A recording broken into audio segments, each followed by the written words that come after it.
Reaberta a sessão, dando continuidade ao julgamento das ADIs 6298, 6299, 6300, 6305, sob a relatoria do ministro Luiz Fux. Eu devolvo a palavra ao ministro Gilmar Mendes para a continuidade do voto de Sua Excelência. Obrigado, presidente.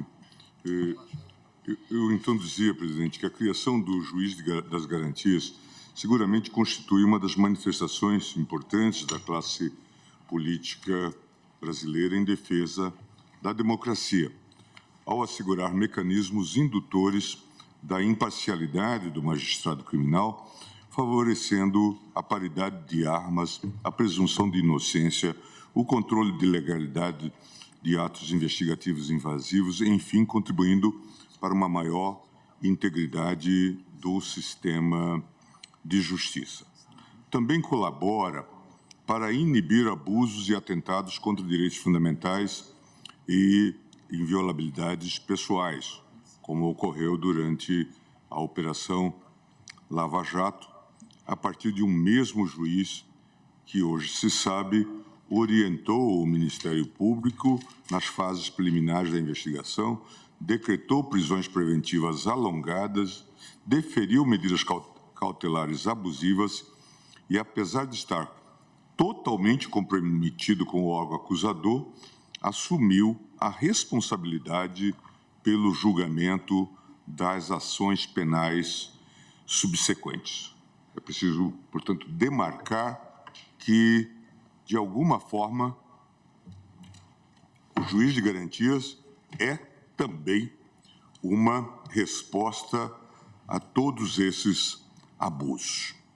É certo que a figura do juiz de garantias não constitui uma panaceia para todos os problemas do processo penal brasileiro, em grande parte decorrentes do déficit democrático, que é característico do Código de Processo Penal, e do perfil autoritário de determinados agentes públicos envolvidos na persecução penal, para não falar também da desigualdade que marca também a nossa sociedade. Ainda recentemente, no julgamento que tivemos sobre a questão das drogas e da eventual despenalização ou descriminalização do porte de drogas para o uso, o ministro Alexandre chamava a atenção para o fato de termos esse quadro de desigualdade, inclusive no próprio âmbito de uma mesma polícia estadual, e mostrando que aqueles que aparentam ou são os mais desvalidos sofrem também a dureza do próprio sistema. Permite, ministro Gilmar, só para recordar, já que Vossa Excelência levantou essa questão, o negro analfabeto entre 18 e 20 anos é considerado traficante com 24,5 gramas.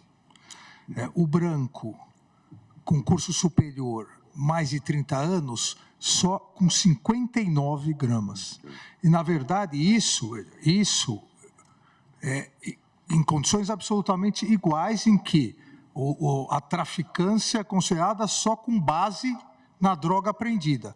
E aqui foi depois, deram muitas interpretações sobre essas considerações que eu fiz.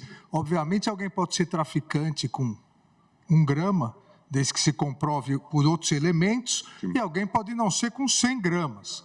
Agora, nesse caso, as mesmas condições. Quais as condições?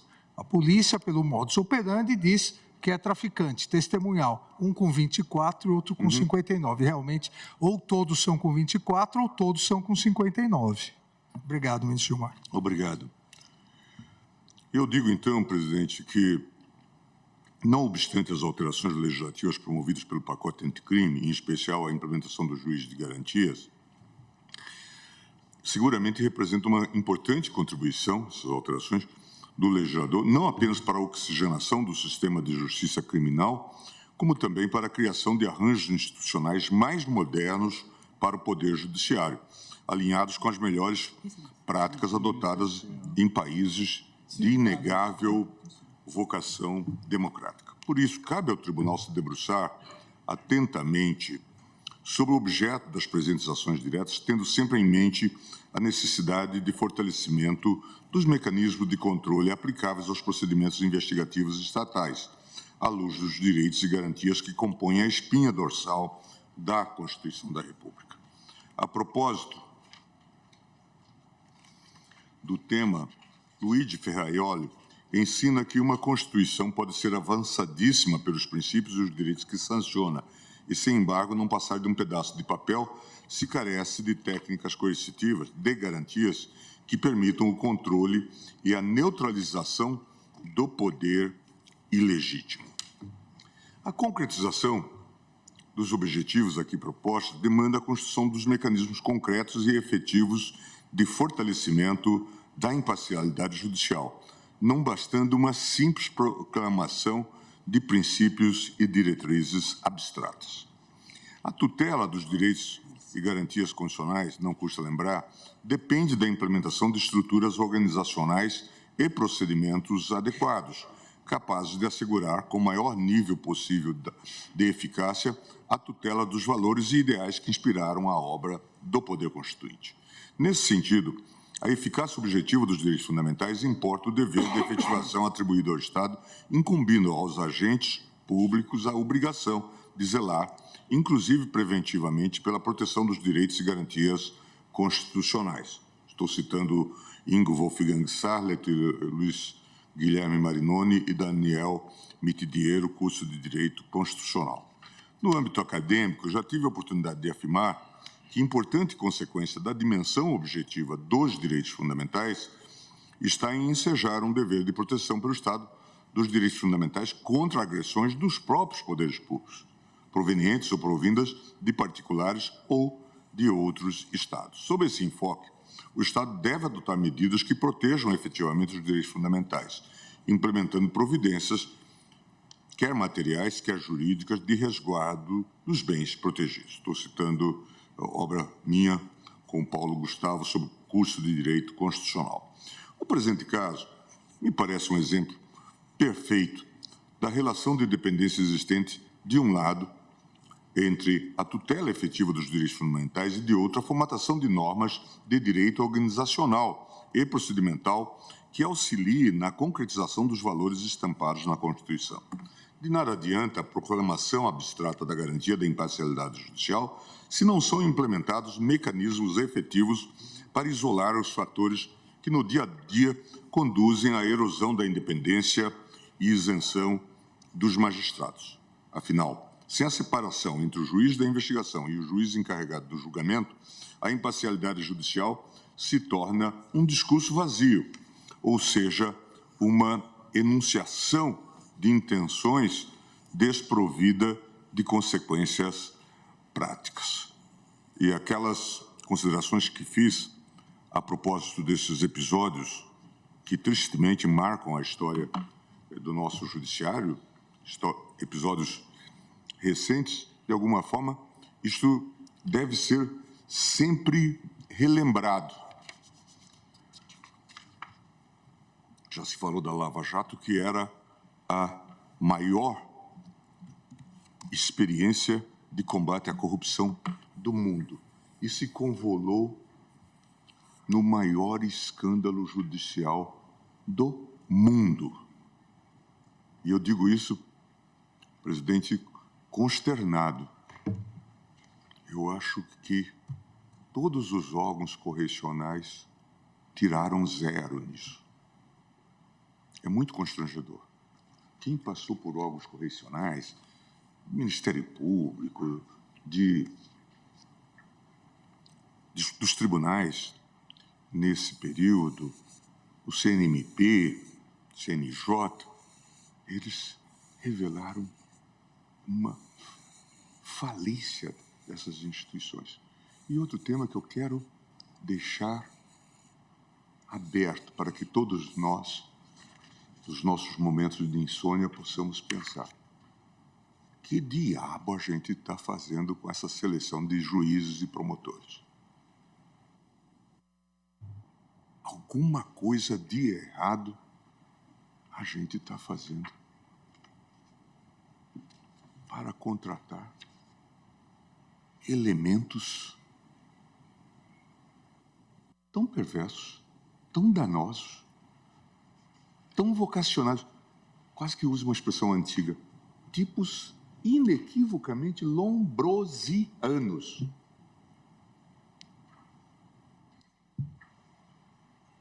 Em série. A divisão funcional de competências para o controle da legalidade das investigações e aprovação de sentenças de mérito não é estranha ao direito comparado.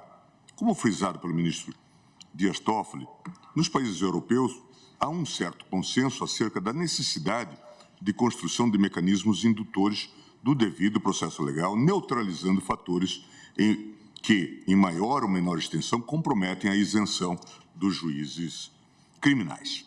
Nesse sentido, a dissociação das figuras do juiz das garantias do juiz de julgamento tem sido concebida em diversas jurisdições como pilar estruturante da imparcialidade objetiva, assim denominada aquela que deriva não da relação do juiz com as partes, mas de sua prévia relação com o processo. Estou citando Gustavo Badaró, Direito ao Julgamento por Juiz Imparcial.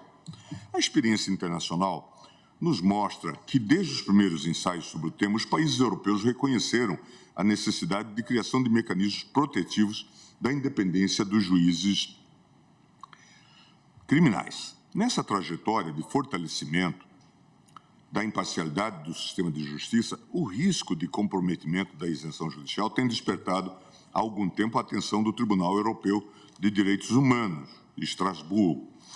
E ao discorrer sobre julgamentos paradigmáticos do Tribunal Europeu, Marcos Alexandre Coelho Zilli ensina que no procedimento, no preenchimento do desenho do quadro de imparcialidade como exigência de configuração do justo processo, o Tribunal Europeu demonstra preocupação para com os juízos de valor emitidos pelo julgador no enfrentamento de questões que surjam na fase preliminar de investigação. Quando as decisões vierem carregadas por apreciações que digam respeito ao vínculo autor-fato, abrem-se as vias comprometedoras da imparcialidade. A premissa é a de que o julgador dificilmente teria condições de se libertar dos juízos prévios formados. A tendência seria a de transportar na bagagem de sua memória um convencimento preliminar erigido no marco da imputação provisória a que ele aderiu quando da decisão cautelar. Nesse sentido, a experiência internacional é capaz de demonstrar que a tutela efetiva da imparcialidade judicial, viga mestra do devido processo legal, depende da correta calibragem das competências funcionais dos órgãos responsáveis pela supervisão de investigações criminais e de julgamento da ação penal. Acompanhando essa tendência, o Código de Processo Penal italiano, de 88, prevê a existência de juízes competentes para atuar exclusivamente nas etapas preliminares da investigação criminal, tutelando as inviolabilidades pessoais e os direitos fundamentais dos acusados. A preocupação com o sistema acusatório é tão acentuada que a eventual apreciação de pedidos cautelares acarreta o impedimento do magistrado para presidir a audiência preliminar, ato no qual é emitido juízo positivo ou negativo sobre a admissibilidade da denúncia. Estou citando Marcos Paulo Dutra Santos, comentários ao pacote anticrime. Figuras semelhantes ao modelo italiano foram contempladas pelas legislações de Portugal, França, Espanha, Alemanha, todas elas focadas na necessidade de apartar as funções de controle da legalidade das investigações e de julgamento do mérito da ação penal. Existem, evidentemente, diferenças pontuais entre os arquétipos concebidos nesses países, mas isso não afasta a conclusão de que os países europeus, em sua grande maioria, distribuíram entre juízes diferentes as competências funcionais para atuação nas diversas fases da persecução penal. A mesma tendência pode ser observada em recentes reformas processuais penais conduzidas na América do Sul, como ocorreu nos Códigos de Processo Penal do Chile, do Peru, intitulado Juiz da Investigação Preparatória, da Argentina e do Uruguai. No México, o Instituto do Juiz de Garantias foi alçado ao rol de direitos e garantias fundamentais. Como assinalado também pelo ministro Dias Toffoli, a ideia da cisão entre o juiz da investigação e o incumbido do exame do mérito não é novidade nem mesmo entre nós. Esse ponto também foi trazido pelo ministro Alexandre.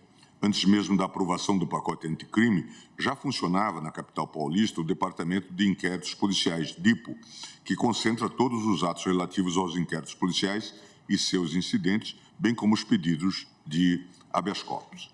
Apesar das diferenças existentes entre o modelo do DIPO e do juiz de garantia, concebido pela Lei 13.964 de 2019, é certo que em São Paulo já ocorre a cisão funcional de competências de acordo com a fase da persecução penal, ficando a atividade de supervisão do inquérito policial a cargo de magistrados especialmente designados pelo Tribunal de Justiça. Mencionou ainda relatório do CNJ, dando conta da existência de centrais ou departamentos de inquérito em 7 tribunais de justiça, como ocorre nos estados do Amazonas,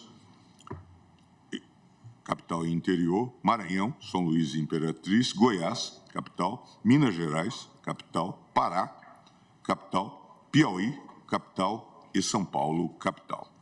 Mais do que um julgamento imparcial, essa técnica tem a vantagem de fortalecer a confiança das partes e da sociedade na qualidade da prestação jurisdicional, contribuindo para o fortalecimento das instituições democráticas. Afinal, o ordenamento jurídico deve oferecer garantias não apenas da imparcialidade subjetiva, evitando que o processo seja conduzido por alguém que já formou convicção pessoal sobre o objeto do julgamento, como também da imparcialidade objetiva, que é aferida a partir do comportamento exterior do juiz e do próprio funcionamento das instituições judiciárias. Por essa perspectiva, é necessário fortalecer a aparência de imparcialidade do sistema de justiça, elidindo o surgimento de dúvidas ou suspeitas que podem comprometer a legitimidade da função jurisdicional. Tudo isso conduz à conclusão de que o Instituto do Juiz das Garantias não constitui uma idiosincrasia brasileira, muito menos uma fórmula experimental que ainda precisa ser testada e aprimorada antes de sua efetiva implementação. Na verdade, a incorporação dessa figura em nosso ordenamento jurídico ocorreu tardiamente, despontando como uma reação legítima do parlamento brasileiro, eu diria da sociedade, a episódios recentes de graves violações de direitos fundamentais. De certo, o grande catalisador das mudanças promovidas pelo Congresso Nacional foram os graves abusos praticados, talvez nessa cruzada messiânica, dirigida por personagens histriônicos da estirpe de Sérgio Moro, Deltan Dallagnol, Bretas. Mas isso tinha uma vocação para expansão que a imaginação não consegue pôr limite. É muito engraçado que esses personagens, inclusive, timbram em cometer os mesmos erros. Nós tivemos, no meu estado, Mato Grosso, o surgimento de uma juíza que também estava incumbida do combate à corrupção.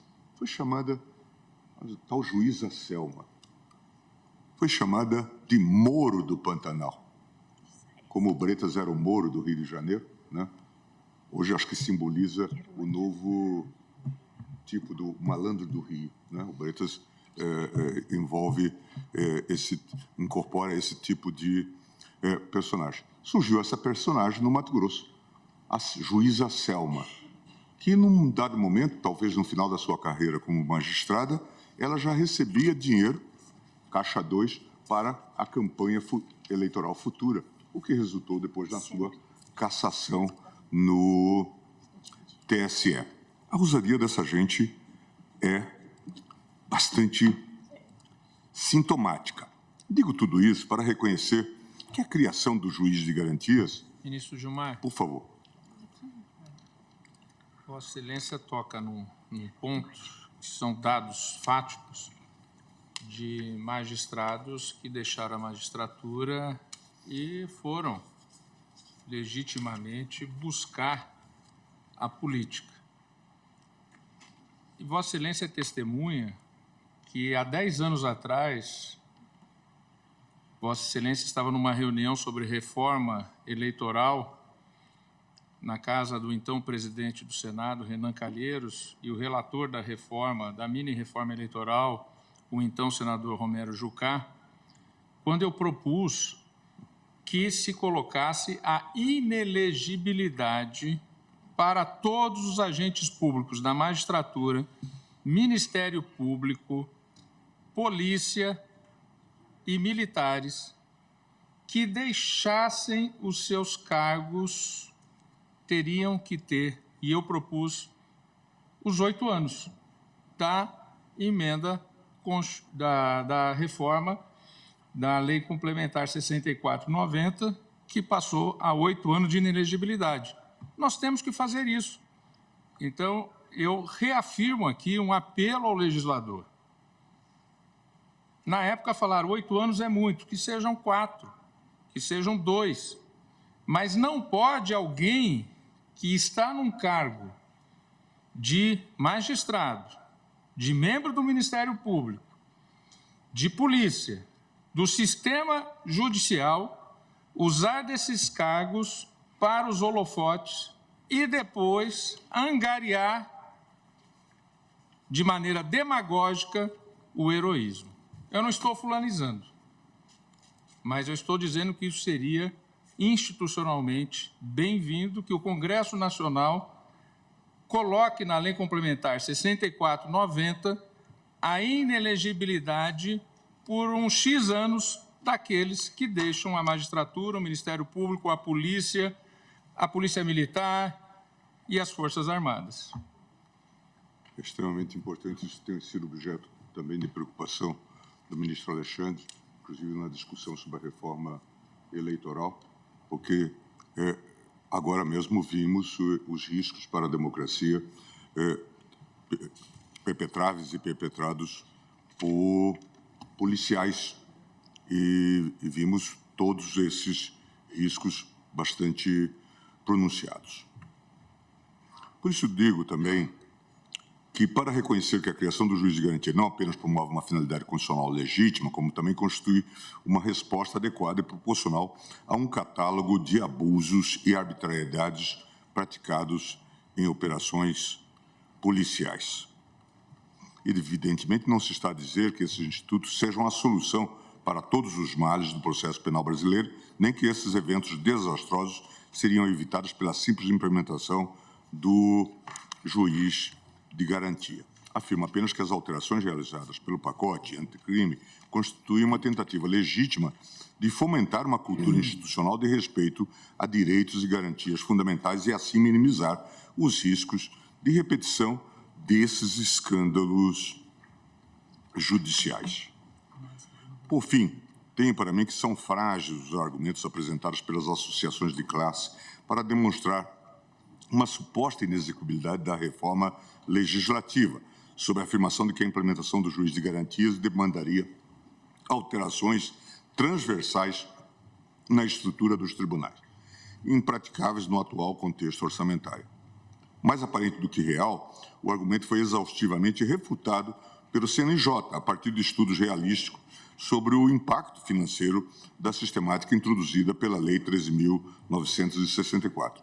Na verdade, se partiu até de um erro, talvez por falta de conhecimento específico do modelo, porque, obviamente, não se tratava de duplicar o número de juízes criminais. Ao revés, se trata de ter setores especializados como incumbidos desse juízo de instrução.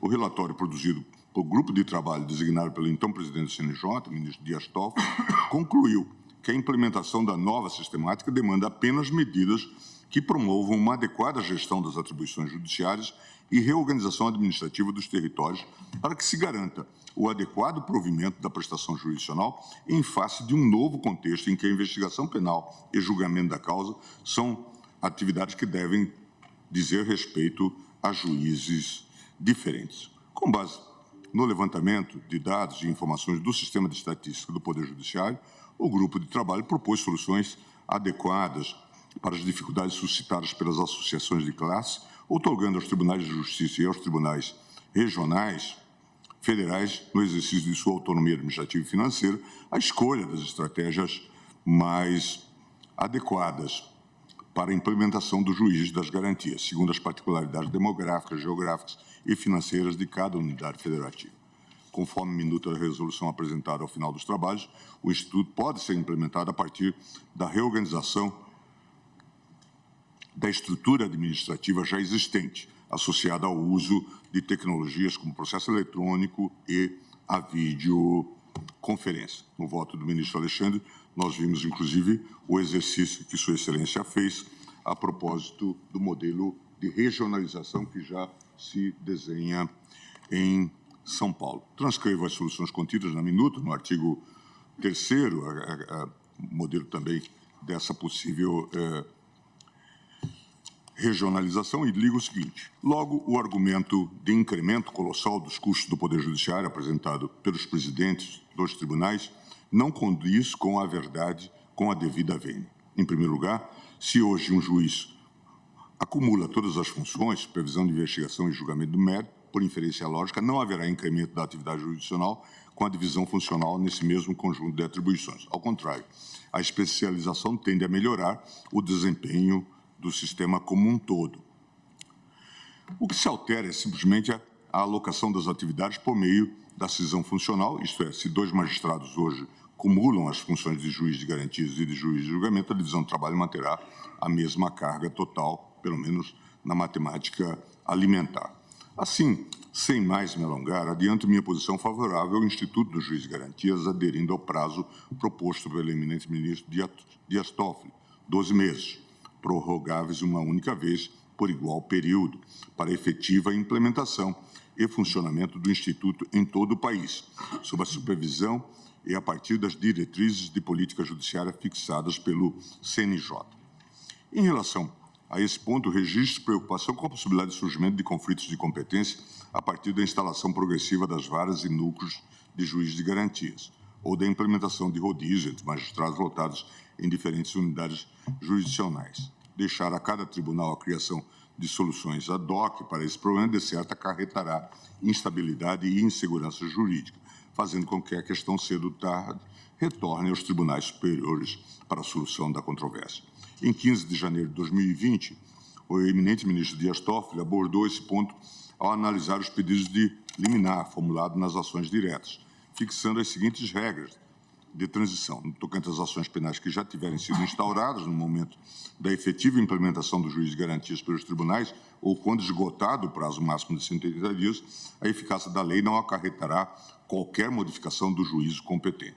O fato de o juiz da causa ter atuado na fase de investigativa não implicará seu automático impedimento. Quanto às investigações que estiverem em curso no momento da efetiva implementação do juízo de garantias pelos tribunais ou quando esgotado o prazo máximo de 180 dias, o juiz da investigação tornar-se-á o juiz das garantias do caso específico.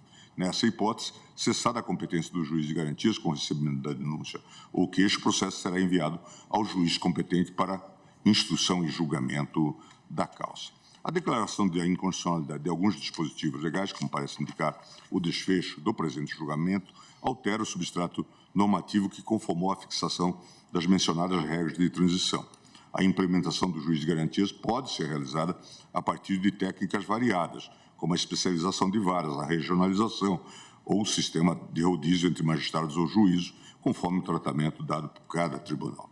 Nesse contexto, voto no sentido de determinar ao Conselho Nacional de Justiça a edição de regras de transição adequadas, permitindo o tratamento uniforme da questão em todo o território nacional. Também declaro a inconstitucionalidade formal do parágrafo único do artigo 3º-D do Código de Processo Penal, na medida em que a imposição do sistema de rodízio de magistrados parece afrontar a autonomia administrativa dos tribunais, ao mesmo tempo que impede a adoção de estratégias alternativas e mais eficientes para a implementação do novo modelo, como a regionalização, reorganização administrativa dos territórios e utilização de ferramentas digitais como o processo eletrônico e a videoconferência. Acompanha ainda a divergência inaugurada pelo eminente ministro Dias Toffoli em relação aos incisos 4, 8, 9 do artigo 3º-B do CPP, atribuindo interpretação conforme aos dispositivos para que todos os atos praticados pelo Ministério Público como condutor de investigação penal se submetam ao controle judicial, fixando prazo de 90 dias contados da publicação do ato do julgamento para o encaminhamento de todos os procedimentos de investigação criminal ao respectivo juiz natural, sob pena de nulidade. Em relação aos demais pontos, para otimizar o andamento da sessão, presidente, e evitar a repetição desnecessária de matérias que foram exaustivamente enfrentadas e debatidas nas sessões anteriores, acompanhe integralmente o voto proferido pelo eminente ministro Dias Toffoli com as alterações efetuadas no decorrer do julgamento. É como voto, presidente. Agradeço, ministro Gilmar Mendes, e cabe-me agora votar, e eu também, assim como todos fizeram, vou ser muito breve, mas apenas gostaria de enfatizar um aspecto que para mim é muito relevante. Todos estão de acordo que, na verdade, o Instituto do Juiz de Garantias, ou das Garantias, visa basicamente assegurar a imparcialidade do juiz no processo penal, né? E nós temos uma Constituição Federal que, quando prescreve um rol de garantias e vedações aos magistrados, justamente como uma forma de assegurar a independência e a imparcialidade dos órgãos judiciais, deixou clara a sua opção por uma magistratura edificada em pilares democráticos, a exigir do julgador uma posição de equidistância das partes litigantes, que também é assegurada pela consagração do princípio do juiz natural, que tem a mesma envergadura normativa. O dever de imparcialidade, portanto, é uma garantia constitucional implícita, e sem ela esvazia-se o próprio significado da jurisdição, concebida como um método de heterocomposição dos conflitos e a exigir, por isso mesmo, ou melhor, a pressupor, por isso mesmo, a intervenção pacificadora de um terceiro imparcial. E aqui eu vou citando doutrina, né, toda nessa linha. Registro que cuida-se também, e ademais, de uma garantia assegurada na Convenção Americana dos Direitos Humanos e no Pacto Internacional de Direitos Civis e Políticos, todos incorporados ao nosso ordenamento jurídico. Inequívoca, portanto, a magnitude desse direito a um julgamento imparcial, e ela é que justifica a imparcialidade, a prerrogativa da independência judicial. Na verdade, a independência não constitui um privilégio individual do magistrado. Ela é, antes e sobretudo, um dever imposto a cada juiz para habilitá-lo a julgar honesta e imparcialmente uma disputa com base na lei e na evidência, sem pressões externas ou influência e sem medo de interferência de quem quer que seja. Nessa, eu estou aqui me reportando comentários aos princípios de Bangalore de conduta judicial. Eu destaco, e esse ponto é esse que me parece muito importante também, que a percepção pública da imparcialidade judicial é um dos requisitos para que o judiciário possa ser considerado, de fato, imparcial. Essa compreensão do tema mostra-se de destacado relevo, uma vez que a confiança da população na independência das cortes e na imparcialidade de seus juízes que legitima e dá suporte ao sistema judiciário de um país. Já se disse tantas vezes, repetindo, que o judiciário não tem a espada nem a bolsa, né? O Estado vive da credibilidade das suas decisões, o judiciário. Portanto, desenvolvo no desempenho do ofício jurisdicional, a imparcialidade do juiz deve se manifestar não apenas como uma questão de fato, mas também de percepção. E nessa linha, o ministro Gilmar acabou de citar, a Corte Europeia dos Direitos Humanos, a sua jurisprudência considera que a imparcialidade judicial submete-se tanto a um teste subjetivo quanto a um exame de caráter objetivo. E sobre o tema, aqui eu transcrevo um pequeno excerto de uma decisão do Tribunal Europeu quando diz: no que concerne ao teste subjetivo, o tribunal reitera que a imparcialidade pessoal de um juiz deve ser presumida até que haja prova em contrário. Mas no teste objetivo deve ser determinado se, independentemente da conduta pessoal do juiz, existem fatos verificáveis que podem levantar dúvidas quanto à sua imparcialidade. A esse respeito, até as aparências podem ter certa importância. O que está em jogo, eu estou transcrevendo a Corte Europeia, é a confiança que os tribunais, em uma sociedade democrática, devem inspirar no público, incluindo os acusados. Em consequência, qualquer magistrado a cujo respeito exista uma razão legítima para temer falta de imparcialidade deve retirar-se. Cuida-se, prossigo eu, de distinção desenvolvida a partir do julgamento pelo próprio Tribunal Europeu de Direitos Humanos, ainda nos idos de 1982, no caso Piersach versus Bélgica. Essa abordagem seminal do Tribunal Europeu de Direitos Humanos deu origem à chamada teoria da aparência geral de imparcialidade. Sendo assim, e considerado o direito ao juiz imparcial como uma garantia prevista não apenas na nossa Constituição, mas, como já destaquei, também em convenções internacionais de que o Brasil é signatário, forçoso assinalar o dever do nosso legislador nacional de criar mecanismos normativos capazes de afastar o magistrado de situações que possam inspirar em um observador razoável e desinteressado suspeitas de parcialidade. Dito de outro modo, a obrigação do Estado brasileiro, assumida na órbita do direito das gentes, de garantir um juiz imparcial aos acusados, passa pela criação de um arcabouço normativo capaz de inibir a atuação do magistrado em situações que comprometam ou que aparentem comprometer a sua imparcialidade.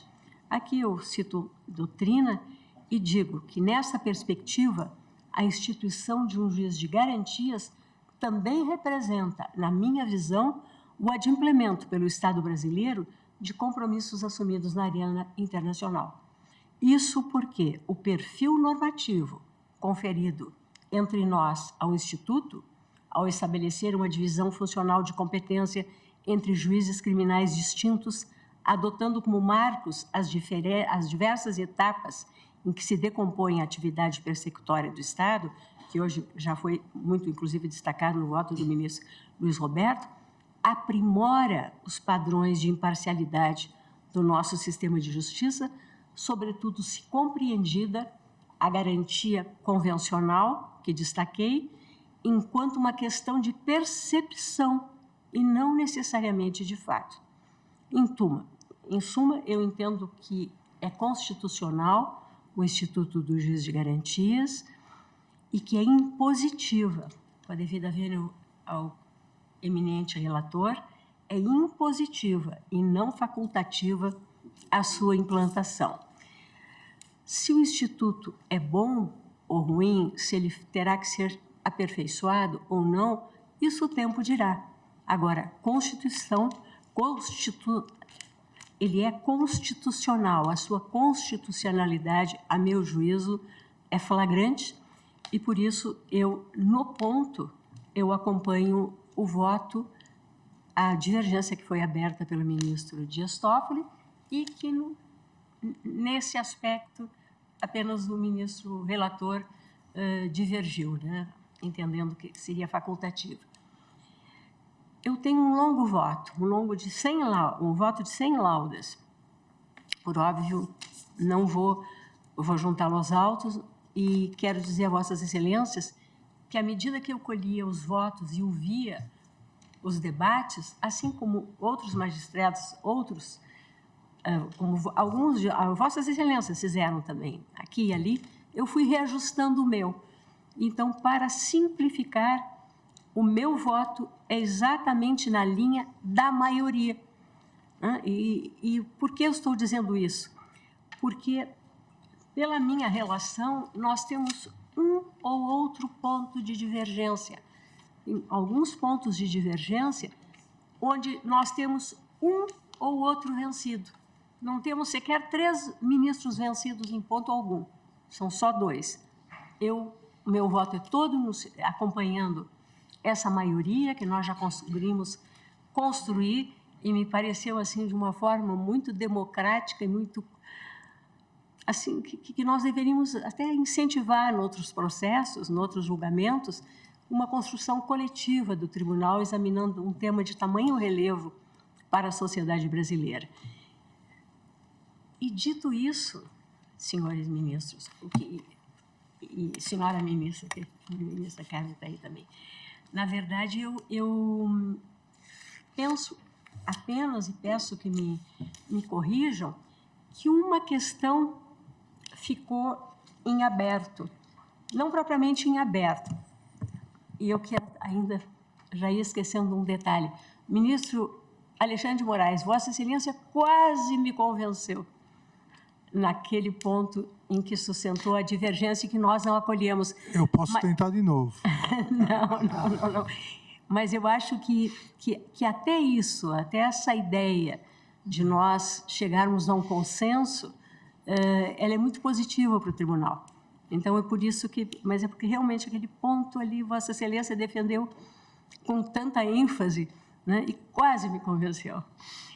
Presidente, o ministro Fachin também tem em 2 aspectos em que considera constitucional, também os dispositivos, também me fez refletir, mas eu penso que por uma decisão coletiva e assim construída, eu prefiro ficar nesse voto que ficou médio. Pois não? Presidente, eu só queria, em relação ao prazo, já que Vossa Excelência vai proclamar, eu, como disse anteriormente, não tenho, eu fixei 18 meses, mas não tenho problema em alterar para 12 mais 12. Eu só não, talvez seja falha minha, eu não me lembro, 12 a começar do quê? Qual o marco inicial? Isso é importante, porque senão depois... Só um minutinho. A publicação da quem sabe vamos fazer um pouquinho diferente. Eu vou tocar, e por favor me corrijam, os pontos onde há divergência. Senhora presidente, pois não. Se me permite, pois não. Eu poderia fazer uma sugestão, até troquei mensagem agora com o eminente relator, ministro Luiz Fux, a quem eu acho que deve ficar a relatoria, porque em grande parte Sua Excelência ficou na parte vencedora, e o trabalho que ele fez foi digno de nos auxiliar nessa importante lida que nós passamos tantas sessões.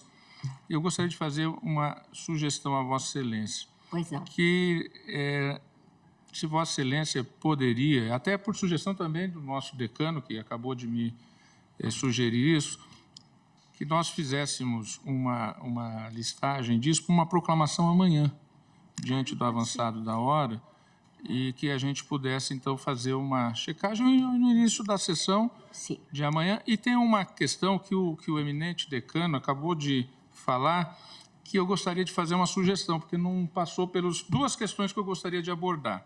Eu conversei com alguns colegas ontem na turma, os colegas da 2ª turma, e colocar aqui, mas eu já conversei também com o eminente relator e com Vossa Excelência agora há pouco, é que no voto do ministro relator, quando ele dava interpretação conforme, ele compunha a interpretação no texto da lei. Eu penso que essa técnica não é, e já conversamos, a mais adequada, e penso... Então, nós teríamos que transformar esse dispositivo, porque eu coloquei da forma dispositiva naquilo que eu divergi de Sua Excelência. Naquilo que eu convergi, eu não fiz dispositivo, mas eu penso, eu já conversei, dialoguei com o eminente relator, penso que Sua Excelência está de acordo de não alterar o conteúdo da norma, e sim colocar como forma dispositiva. Senhor presidente, eu até tenho a impressão, se você me permite, queria saudar também o doutor, nosso procurador-geral, Carlos Frederico, aqui presente, Eu tenho a impressão de que, no curso dos debates, eu disse que eu teria feito a elaboração dos dispositivos na mesma linha. Só que, efetivamente, o ministro Dias Toffoli o fez apreciando o pedido de declaração de constitucionalidade, e ora declarava a inconstitucionalidade, ora a constitucionalidade. Eu acho que essa fórmula que o ministro Toffoli sugere é uma fórmula mais correta. Por quê? Porque nós não vamos invadir a seara da técnica do legislador. Ele vai redigir, ou vão se interpretar os dispositivos conforme aqui nós estabelecemos. Então, como desde o início estou de acordo com essa sugestão. E aí eu penso que demandaria isso um tempo, e desculpe, senhora presidente, antes de Vossa Excelência dialogar conosco, e o ministro decano lembrou, na minha decisão lá, a primeira decisão que houve no caso, uma regra de transição que eu penso que é importante como orientação, que eu sugeriria, embora todos já tenham votado, mas eu sugeriria que nós colocássemos no dispositivo a seguinte e bem direta regra de transição. Qual seria? No tocante às ações penais que já tiverem sido instauradas no momento da efetiva implementação do juiz das garantias pelos tribunais, a eficácia da lei não acarretará qualquer modificação do juízo competente. Eu penso que isso é importante, ministro relator, ministra presidente, porque a gente evitará discussões que poderiam chegar aqui em habeas corpus futuramente. Ou seja, quando se implementar efetivamente no Tribunal de Justiça do Acre, do Amapá, do Rio Grande do Sul, do Ceará, de São Paulo, o juiz das garantias, aquele juiz que já está atuando na instrução do processo não a perderá pelo fato de ter atuado eventualmente no inquérito. Porque com isso a gente evita que essa discussão venha a ser trazida ao judiciário num debate. Então é uma regra de transição, eu repito. Só valeria então para as ações penais instauradas após que já tiverem sido instauradas.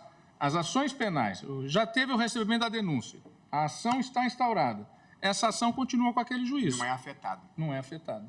Com isso, nós evitamos que essa discussão venha. Então, senhor eminente relator, senhora presidente Não, estou de acordo que a própria lei, e nós chancelamos isso, ela não cria impedimento. Óbvio, ela não cria impedimento. Ela, é um artigo que não cria impedimento. O ministro Toffoli, assim, a parte desfavorecida pela decisão certamente ia recorrer invocando esse aspecto. Então, já deixamos resolvido. Acho ótima ideia. Eu acho ótima ideia também, agradeço. Né? Estamos aqui realmente construindo de forma conjunta uma solução. Não tenho dificuldade nenhuma de não fazer a proclamação hoje, de suspender o julgamento, né? Depois do registro do meu voto, para proclamá-lo amanhã, depois que, né, fossem elencados todos esses aspectos e feita essa adequação formal que o ministro Toffoli disse, sugeriu, e o ministro Fux acolheu, até porque há também uma sugestão que Vossa Excelência fique de redator, continue quase uma com a redação. Percúria.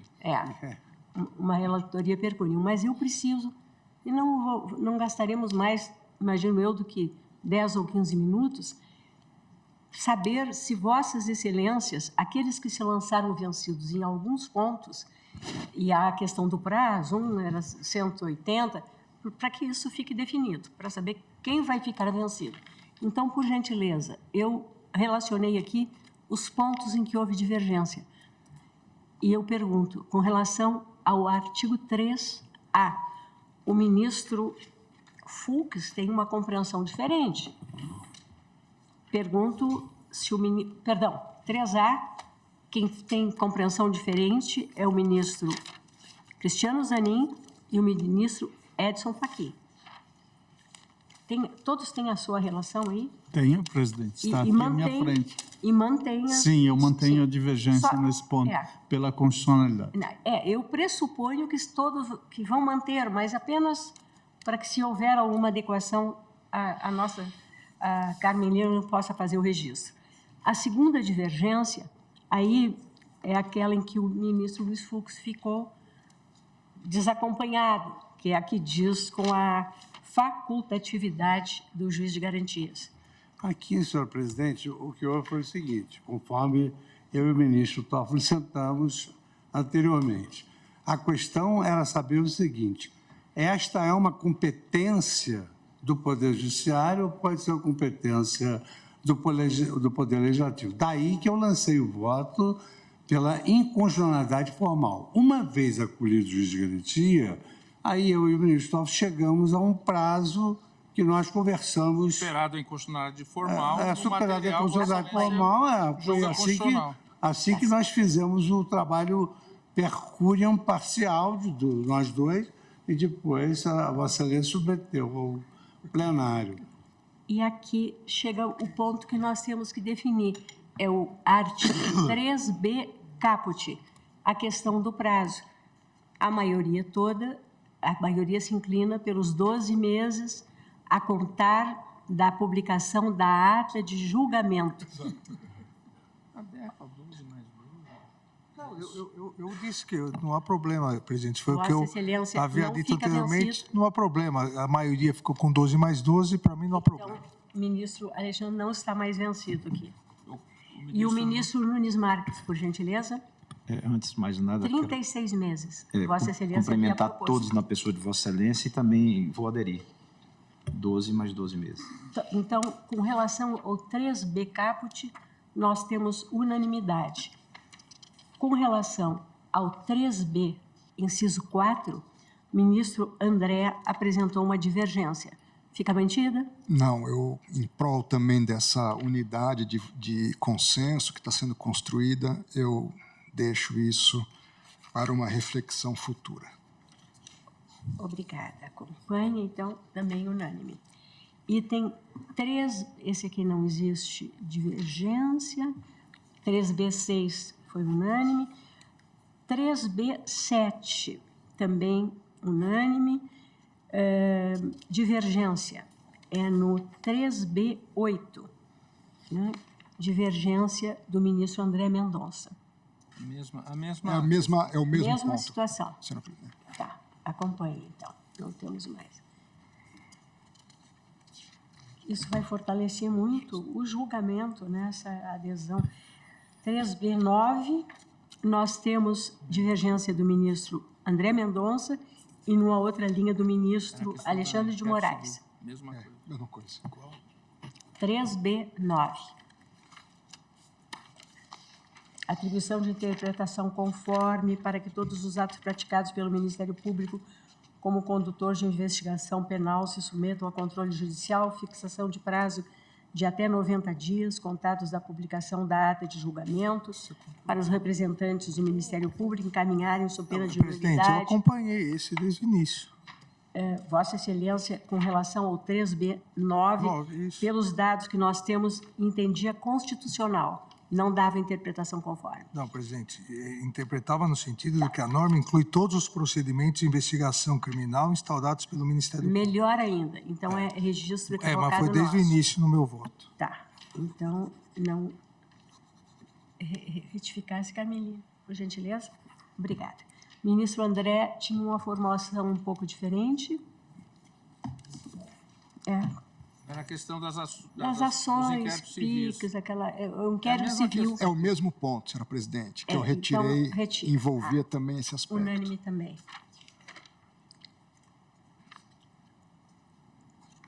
A sétima divergência é no 3b14. É o ministro Edson Fachin que sustenta constitucional. Mantém a divergência. Então, aqui ficará vencido o ministro Fachin. Os próximos, a próxima divergência que eu encontrei, com relação ao procedimento eleitoral, acho que chegamos ao consenso, né? Sim. Sim. Competência originária, Sim. competência do Tribunal de Júri, violência doméstica e familiar, infrações penais de menor potencial ofensivo e justiça eleitoral. Não, justiça eleitoral Tem juiz de aplica o juízo de garantias. Exclui daí para ficar incluso. Muita exclusão para ficar... Quer dizer, na verdade, os processos criminais em tramitação na Justiça. Na Justiça Eleitoral, verdade, se aplica o juízo das aplica-se garantias. O juízo das garantias aos processos criminais Exato. de competência da Justiça Eleitoral, tendo em vista que o legislador não fez tal distinção, e que era Exato. a linha de raciocínio, né? Do ministro a raça Cristiano Zanin. desejo do Exatamente, ministro Cristiano Zanin. Tá? Então, todos de acordo com isso. De acordo. Aqui eu fui induzida, porque está a forma. A oitava de 3C, parágrafo 1º, não tem. 3C, parágrafo 1º, ministro Fachin. 3C, parágrafo 1º, Vossa Excelência entende constitucional o dispositivo. E nós declaramos a inconstitucionalidade do termo recebida, contido no... E para manter a coerência com a divergência error, mantém a posição. Certo, fica aqui, fica vencido o ministro Edson Fachin. 3C, parágrafo 1º. 3C, parágrafo 2º, acredito que o ministro Fux vai adequar, né? É aquela questão, nas unidades judiciárias, onde vierem a ser criados. Eu creio que o eminente relator já havia, eu tenho notado que já havia... É porque faz a remissão às leis de Não, é organização que estava vinculado à judiciária. compreensão de que era facultativo. É isso. Agora, no momento que Vossa Excelência vencido, É porque- aí faz a adequação. É só prefeito de dispositivo. Também, não é porque há uma remissão às leis de organização judiciária, que era a minha tese, era que isso deveria ficar com as leis de organização. E aí há uma menção às leis de organização judiciária. Certo. Mas Então, Vossa Excelência... Eu reajustei. Reajusta, né? É que era um vinculado ao outro. Ministro Fachin, 3C, parágrafo 2º, Vossa Excelência mantém. Nós declaramos a mesma essa situação. do recebimento, né? Isso. Mantém. Não, eu só preciso ouvir de Vossa Excelência, não posso pressupor o voto de Vossa Excelência. Com relação ao 3C, parágrafo 3º, todos de acordo, foi aquela proposta do proposta de redação do ministro Dias Toffoli, reajustada para acompanhar o ministro Cristiano Zanin. Seria isso. Não há nenhuma divergência aqui. Parágrafo 4º, não há divergência. Aqui, mais uma divergência, eu encontro no artigo 3º de caput, que nós estamos, a maioria declarou inconstitucional, ministro Cristiano Zanin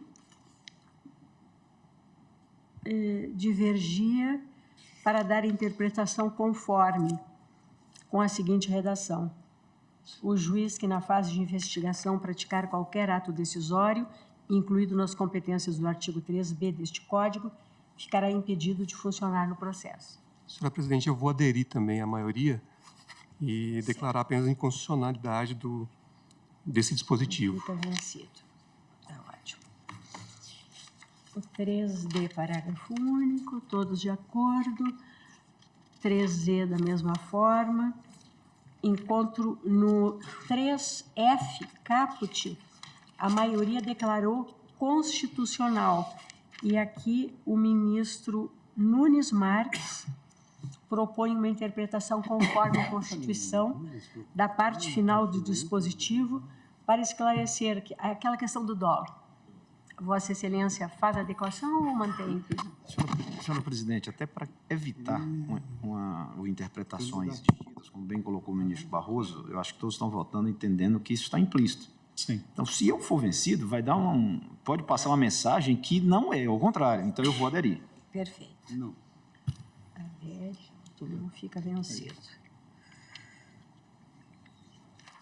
O artigo 3º-F, parágrafo único, prevaleceu aquela redação que o ministro Fachin trouxe escorreita, né? O artigo 28, aí eu acredito que o ministro Alexandre continue vencido, né? Exato. Vossa Excelência dava uma outra interpretação conforme. Aqui fica vencido o ministro Alexandre.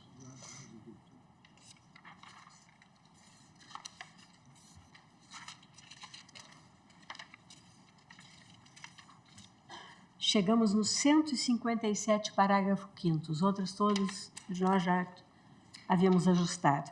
O 157, parágrafo 5º, ministro Cristiano, é um dispositivo declarado inconstitucional pela maioria.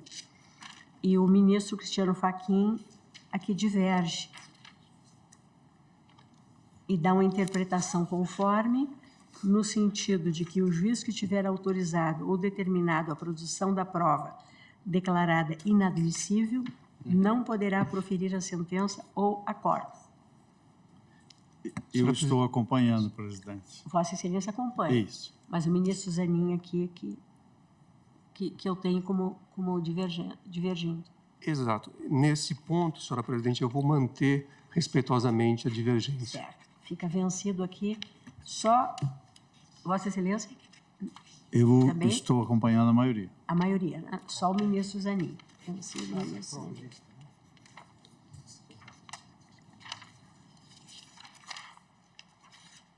O 310, caput, não tem interpretação. O 310, parágrafo 4 também.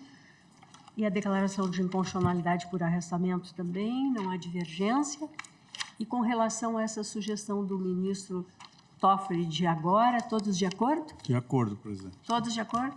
Com Então ambas. está. Eu agora vou declarar o resultado provisório. Tanto os ministros todos que votaram hoje no sentido da parcial procedência da ação, nos termos dos votos proferidos, o julgamento fica suspenso e amanhã, então, faremos a proclamação do resultado. Fica bem assim? Agradeço a Vossas Excelências, desejo uma excelente noite, declaro encerrada a sessão.